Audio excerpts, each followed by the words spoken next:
হতাশ হওয়া ইমানের পরিপন্থী কাজ। আল্লাহ পাক বলেছেন লা তাকনাতু মির রাহমাতিল্লাহ, আমার রহমত থেকে মায়ুস হয়েও না। দেখেন হযরত আইয়ুব আলাইহিস সালাম কত বড় রোগ হয়েছে, শরীর পোকায় ধরেছে, জর্জরিত হয়েছে, দুর্গন্ধ হয়েছে, গ্রামের লোকেরা তাকে বের করে দিয়েছে, স্ত্রী পুত্র পরিজন সব চলে গিয়েছে। এমনকি জিহ্বায় যখন পোকা ধরল, হযরত আইয়ুব আলাইহিস সালাম আল্লাহ রাব্বুল আলামিনের দরবারে ফরিয়াদ করলেন, আন্নী মাসানিয়াদ-দুররু ওয়া আনতা আরহামুর রাহিমিন। আয় আল্লাহ, আমি অসুস্থ হয়ে পড়েছি, আমি রোগাক্রান্ত হয়েছি, আর তোমার নাম রহমান রহিম, তুমি আমাকে রোগ মুক্ত করো। হযরত আইয়ুব আলাইহিস সালাম আল্লাহর দরবারে ফরিয়াদ করলেন, রব্বুল আলামিন সারা শরীরে পোকায় জর্জরিত হয়ে গেছে, এখন আমার জিহ্বায় পোকা ধরেছে, মাবুদ গো আমি তোমার কাছে ফরিয়াদ করি, আমার জিহ্বায় পোকা দিও না, কারণ জিহ্বাটাও যদি নষ্ট হয়ে যায় তাহলে তোমার মতো আল্লাহর জিকির আমি কি দিয়া করব। হযরত আইয়ুব আলাইহিস সালাম আল্লাহ পাকের কাছে যখন এ ধরনের ফরিয়াদ জানালেন, রব্বুল আলামিন তাকে তার রোগ মুক্ত করে দিলেন, তার স্ত্রী পুত্র সব আল্লাহ রব্বুল আলামিন ফিরাইয়া দিলেন। সুবহানাল্লাহ। সুতরাং মুমিন ব্যক্তি, কোরআন শরীফে সব আছে, কোরআনের মতো শ্রেষ্ঠ ওয়াজের কিতাব পৃথিবীতে আর শুধু বোঝার দরকার।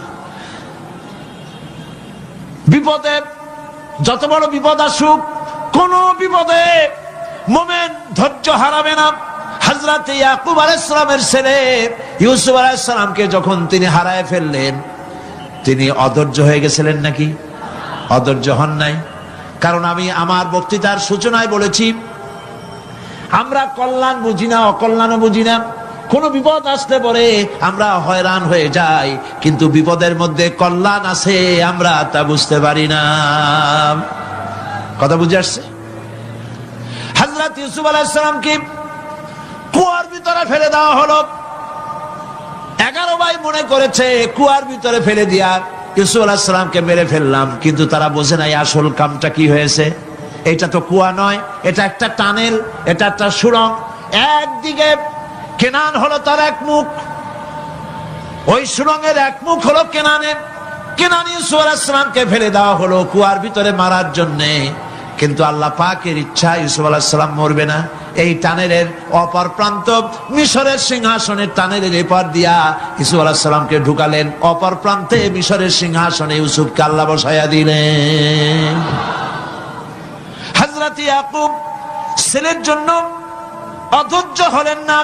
যখন তিনি খবর পেলেন ছেলে বাঘে খেয়ে ফেলেছে, তিনি তখন বলেছেন, ফাসাবুরুন জামিলুন আসাল্লাহু আইয়াতিয়ানি বিহিম জামিআ ইন্নাহু হুয়াল আলিমুল হাকীম।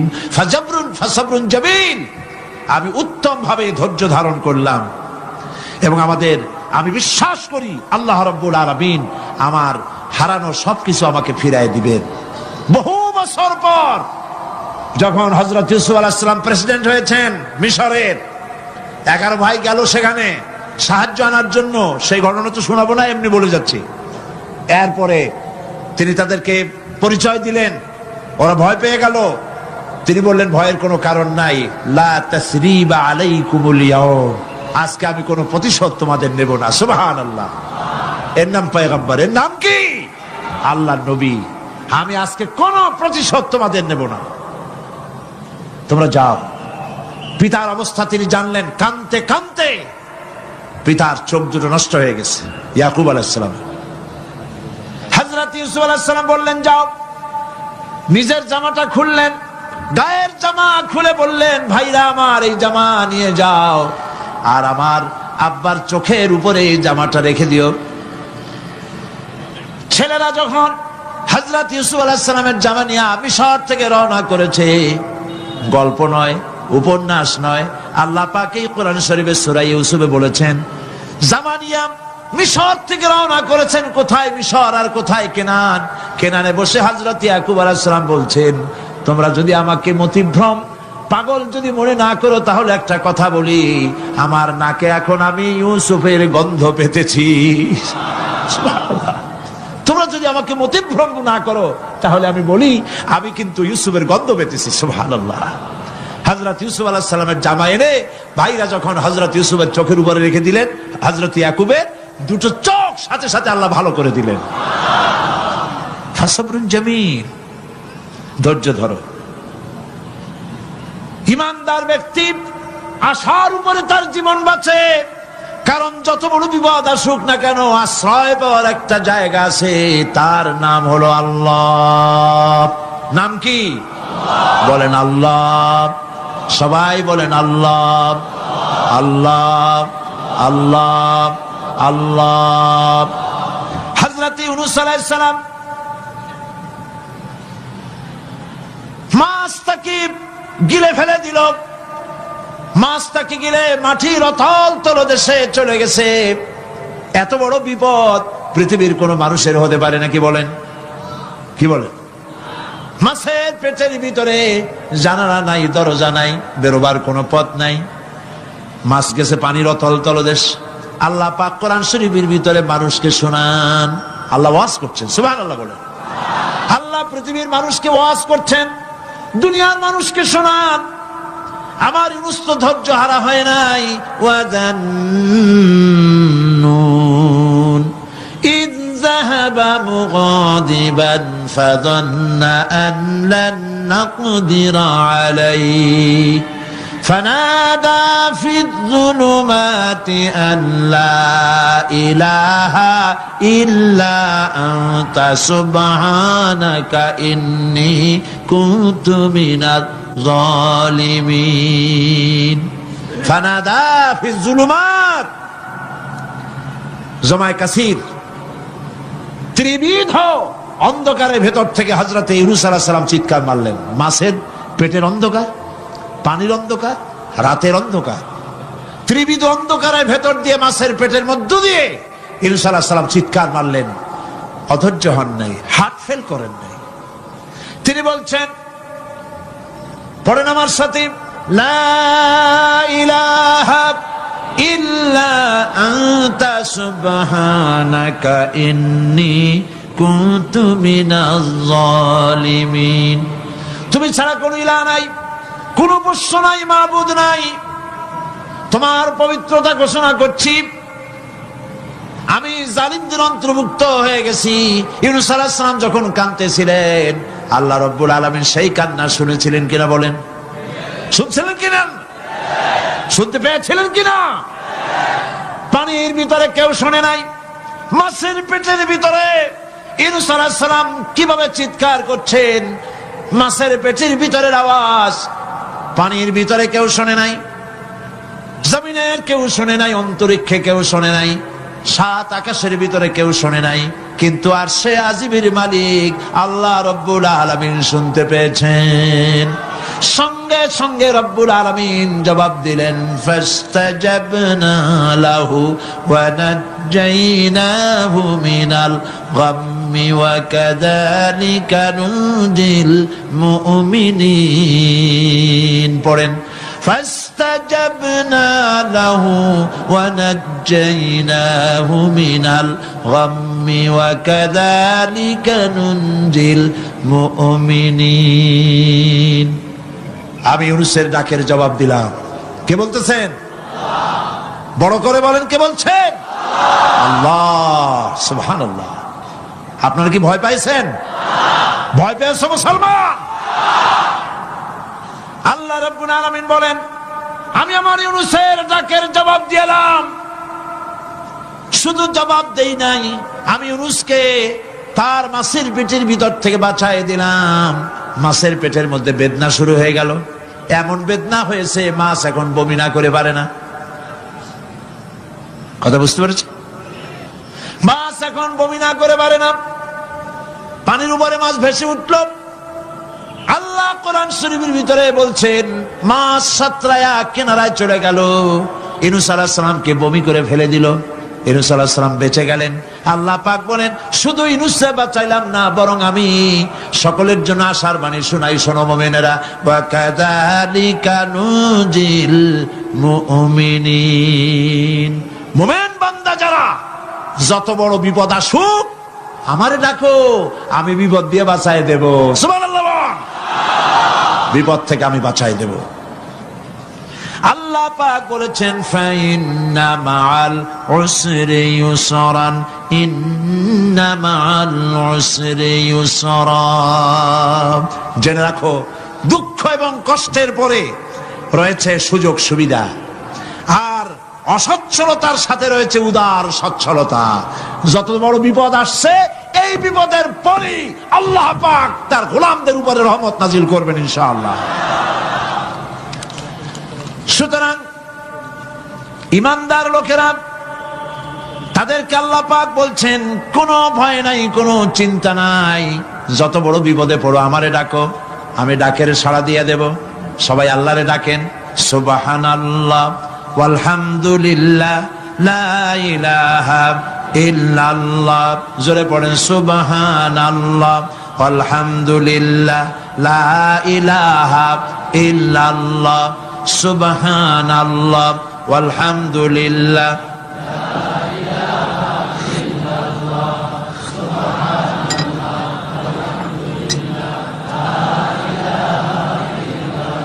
লা ইলাহা ইল্লাল্লাহু মুহাম্মাদুর রাসূলুল্লাহ। আল্লাহর উপর ঈমান আনলে যত ফায়দা হয়, এত ফায়দা দুনিয়ায় কোথাও নাই। সুবহানাল্লাহ। আল্লাহর উপর ঈমান আনার ৫ম নম্বরের ফায়দা কয়টা বলছি? 5টা বলছি। আপনাদের অসুবিধা হচ্ছে নাকি? তাড়াতাড়ি শেষ করতেছে। 6টা বলবো, 6টা বলবো। এ হলো ৫ম নম্বর। তারপর আমরা দোয়া করব। দোয়ার দরকার আছে কিনা এই সময়?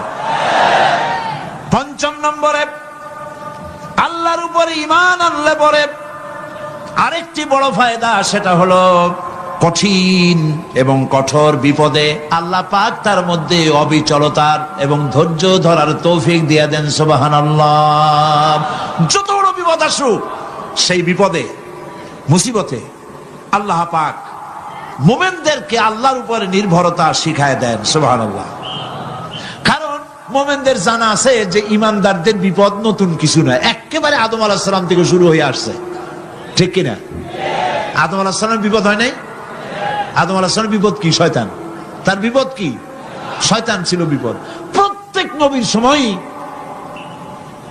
মানুষের নবীদের কষ্ট দিছে, দেয় নাই?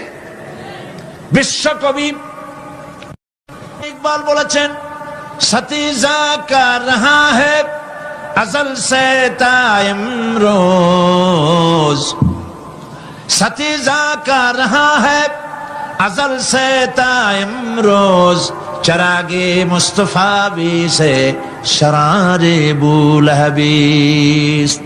আবহমান কাল থেকে শুরু করে মুহাম্মদ সাল্লাল্লাহু আলাইহি সাল্লামের চারাগকে, নূরকে, ঈমানকে, ইসলামকে নিভায় দেওয়ার জন্য আবু জাহেলের গোষ্ঠীরা চিরকাল চেষ্টা করেছে। সব চেষ্টা কর্পূরের মতো উড়ে গেছে, মুহাম্মদ সাল্লাল্লাহু আলাইহি সাল্লামের চারাগ টিম টিম করে জ্বলতে রয়েছে। আল্লাহ পাক বলছেন, ইউরিদুনা লিইউতফিউ নূরাল্লাহি বিআফওয়াহিহিম ওয়াল্লাহু মুতিম্মু নূরিহি ওয়ালাউ কারিহাল কাফিরুন। ওরা চায় মুখের ফু দিয়া, কারা? কাফেরেরা। ইসলাম সহ্য করতে পারে না যারা, ওরা চায় মুখের ফু দিয়া আমার আলোটাকে নির্বাপিত করে দেবে। আল্লাহ পাক বলেন, ওয়াল্লাহু মুতিম্মু নূরি, আমি আমার নূরকে পূর্ণতা দান করব। তাতে কাফির বেঈমানদের মনের ভিতরে যত জ্বালা হোক, যন্ত্রণা হোক, ওদের কলজা যত পুড়ুক, ইসলাম তার বিজয় পতাকা নিয়ে উঠবে, কেউ ঠেকাতে পারবে না। আল্লাহ রাব্বুল আলামিন, আল্লাহ পাক বলছেন, ওয়াকাযালিকা জাআলনা লিকুল্লি নাবিয়্যিন আদুওয়াম মিনাল মুজরিমিন। আর এমনি করে আমি সকল নবীর শত্রু বানিয়েছি সব পাপিষ্ঠ অপরাধ প্রবণ লোকদের। শুনছেন কথা? শোনেন নাই? আল্লাহ পাক বলছেন দুনিয়ার সব নবীদের তাদের জন্য আমি শত্রু বানাইছি কাদেরকে? যারা সব থেকে বেশি পাপিষ্ঠ, অপরাধ প্রবণ, এরা হচ্ছে নবীর দুশমন। এরা সব নবীদের সাথে দুশমনি করেছে। আজও দেশের আলেমদের সাথে দুশমনি করে সবচাইতে বড় পাপিষ্ঠরা। এটা কোরআন। এটা কি? কোরআন। জোরে বলেন এটা কি? আল্লাহ রাব্বুল আলামিন বলছেন ওয়া কাযালিকা জাআলনা লিকুল্লি নাবিয়্যিন আদুওয়াম মিনাল মুজরিমিন। সব পাপীরা, পাপিষ্ঠরা আমার দ্বীনের দাওয়াত যারা দেয় তাদেরকে জীবনের দুশমন মনে করে। কেন? শোনেন, আমি কার ওয়াজ শোনাচ্ছি? কার ওয়াজ শোনাচ্ছি? আমার আল্লাহর ওয়াজ। অপরাধটা কি? নবীদের বিরুদ্ধে, নবীর ওয়ারিস ওয়ারাসাতুল আম্বিয়া কারা, তো তাদের বিরুদ্ধে তাদের অপরাধটা কি? তাদের অপরাধ সম্পর্কে আল্লাহ নিজে বলেন ওয়ামা নাকামু মিনহুম ইল্লা আন ইউমিনু বিল্লাহিল আজিজিল হামিদ। এদের বিরুদ্ধে অ্যাকশন নেওয়ার আর কোনো অপরাধ ওদের নাই। ওদের একমাত্র অপরাধ ওরা আল্লাহর জমিনে আল্লাহর আইন প্রতিষ্ঠা করতে চায়। এটাই হচ্ছে অপরাধ। এই অপরাধে নবীদের শাস্তি হয়েছে। নবীরা মার খেয়েছেন, সাহাবায়ে কেরাম মার খেয়েছেন। আমরা তো সাহাবায়ে কেরামের জুতার ধুলার সমানও নই। সুতরাং এগুলি আমাদের পাওনা। এই রক্তের বিনিময়, জীবনের বিনিময় আল্লাহ পাক তার দ্বীনকে প্রতিষ্ঠা করবেন ইনশাআল্লাহ। হযরতে খাব্বাব, বুখারী শুনুন, বুখারীর হাদিস। আমি কোনো কথা বানিয়ে বলি না। আমি লেখাপড়া করি, পড়াশোনা করি, চোখে দেখি, তারপরে কথা বলার চেষ্টা করি। বাজে গপ্প কিস্সা কাহিনী বলার অভ্যাস আমার কোনো কালে ছিল না, নাই। রাসূল করিম সাল্লাল্লাহু আলাইহি ওয়াসাল্লামের মতো মানুষ, ওনার মতো মানুষ, আহারে, তার চাইতে শ্রেষ্ঠ মানুষ কি পৃথিবীতে আছে? তিনি মার খাইছেন না খান নাই? আহা, কিভাবে তাকে মারলো! গলায় চাদর দিয়ে পেঁচাইয়া আছাড় মেরে ফেলে দিয়ে তারপরে তাকে প্রহার করা হয়েছে। আবু জাহেল মেরেছে। বেহুশ হয়ে গেছেন হুজুর। হযরত হামজা তখনও কাফের ছিলেন।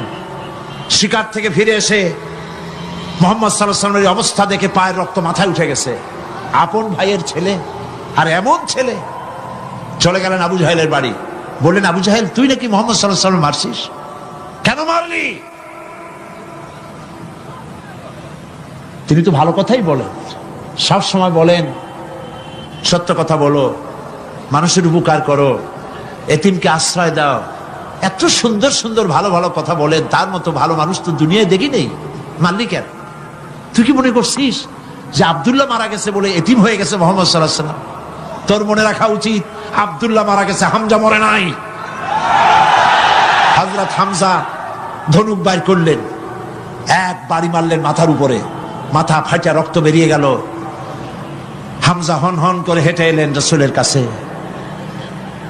হুজুরের অসুস্থ দেহ মোবারক কোলে উঠায় নিয়ে বললেন, বাবা, তার মস্তক মোবারক কোলে উঠায় নিয়ে বললেন, আমি আবু জাহেলের মাথা ফাটিয়ে রক্ত বের করে দিয়ে এসেছি, তুমি একটু খুশি হও। হুজুর বললেন, চাচা, কার মাথা ফাটাইছেন, কার রক্ত বের করেছেন, এই কথা বলে তো আমাকে আপনি খুশি করতে পারবেন না। তিনি বললেন, বাবা, তুমি কি হলে খুশি হও? তিনি বললেন, আমি খুশি হই চাচা, তোমার মুখে যদি একটা বার আমি ঈমানের কলেমা শুনতে পাই। হযরতে হামজা বললেন, মুহাম্মদ সাল্লাল্লাহু আলাইহি ওয়াসাল্লাম, আমার বুঝতে মোটেও কষ্ট হয়নি, তুমি কোন সাধারণ মানুষ নও। সাধারণ মানুষের প্রতিশোধে তুমি বিশ্বাসী হতে, খুশি হতে, প্রতিশোধে বিশ্বাসী হওনি। তুমি অবশ্যই আল্লাহর নবী। আমি আল্লাহকে সাক্ষী রেখে, আমি তোমাকে সাক্ষী রেখে ঈমানের কালেমা ঘোষণা করছি, লা ইলাহা ইল্লাল্লাহু